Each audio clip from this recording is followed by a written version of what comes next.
Hi everyone, మన కొత్తింట్లో కిచెన్లోకి అయితే చిమ్మి వచ్చేసిందండి. ఇది తీసుకొచ్చి ఫిక్స్ చేసిన తర్వాతనే కబోర్డ్ వర్క్ అనేది స్టార్ట్ చేస్తామన్నారు. సో ఎందుకంటే మెజర్మెంట్స్ ప్రకారం చేసుకోవాలి కదా బాక్స్ అనేది. సో ఇది పెట్టిన తర్వాత దానికి ఎంతవరకు బాక్స్ సెట్ అవుతుందో వాళ్ళు కట్ చేసి ఫిక్స్ చేస్తారు కాబట్టి, సో వీళ్ళు కూడా ఫస్ట్ మెజర్మెంట్ తీసుకున్నారు. ఏ ప్లేస్లో స్టవ్ వస్తుంది, ఏ ప్లేస్లో చిమ్మి రావాలి, అవంతా మంచిగా కొలతల ప్రకారం తీసుకున్న తర్వాత మన టీవీ అయితే వెనుక బ్యాక్ సైడ్ ప్యాన్లో ఉండి దాన్ని ఫిక్స్ ఎలా చేస్తారో సేమ్ ఇది అలానే అనిపించింది నాకు కూడా. సో డ్రిల్ చేశారు, ఒక ప్లేట్లా ఉంది, ప్యానల్ పెట్టేసి డ్రిల్ చేసేసిన తర్వాత దీన్ని దానిపై ఫిక్స్ చేసేసారు. సో ఈజీయే, పెద్దగా లెంతీ ప్రాసెస్ ఏం అవ్వలేదు. 15 minutesలో కంప్లీట్ అయిపోయింది. చిన్నగా డెమో కూడా చేస్తారన్నమాట, చెప్తారు మనకు అర్థమయ్యే విధంగా.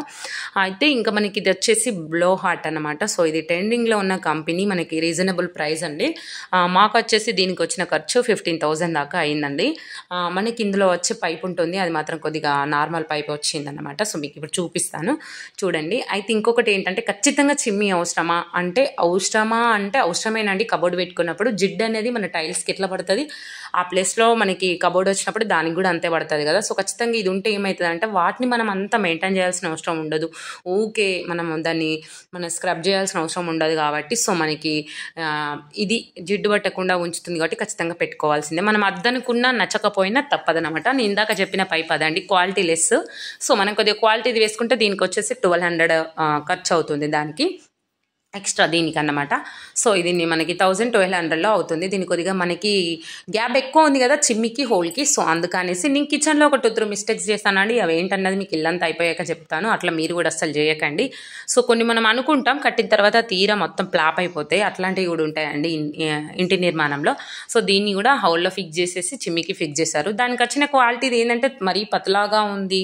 ఇదేంటంటే ఇది అల్యూమినియం టైప్లో ఉంటుంది, అదేమో కంప్లీట్ ప్లాస్టిక్ టైప్లో ఉంటుంది. కొద్దిగా అసలు ఎక్కువ ఫ్యూచర్ ఉండదన్నమాట. సో అందుకనేసి అది మనం అవాయిడ్ చేయడమే బెటర్.